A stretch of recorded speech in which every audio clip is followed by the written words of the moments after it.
Attention, si vous n'avez pas encore soupé, le prochain reportage va vous donner faim. Vous savez que l'an dernier, Toronto est devenue la première ville canadienne à faire son entrée dans le prestigieux Guide Michelin.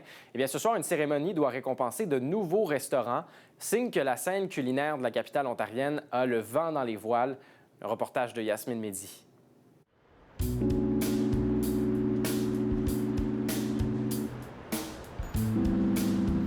C'est une des villes les plus cosmopolites au monde. Et à Toronto, ce mélange de cultures se reflète dans les assiettes.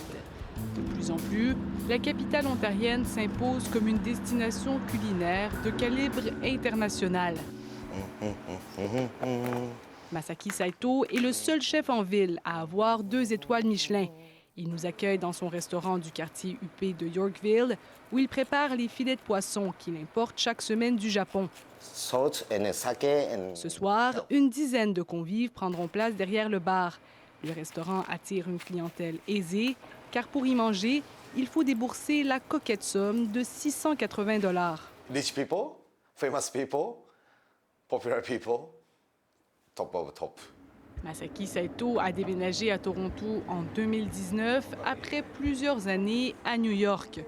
Pour lui, l'arrivée du Guide Michelin au Canada est encourageante. Le chef croit que Toronto pourra bientôt rivaliser avec les grandes capitales culinaires. Good chef coming and open more, meaning in futures, New York chase. I see you're celebrating birthdays this evening. À la banane, le service est différent. Le restaurant français est situé dans le quartier branché d'Ossington, plus près du centre-ville. Ici, l'expérience se veut aussi haut de gamme, mais l'ambiance est plus décontractée que dans les restaurants de Yorkville. On a aussi une atmosphère assez funky, disco, donc on passe du disco tous les soirs. L'an dernier, la banane figurait dans le Guide Michelin. Une consécration pour l'équipe, surtout dans un contexte post-pandémique où la rétention de personnel est difficile.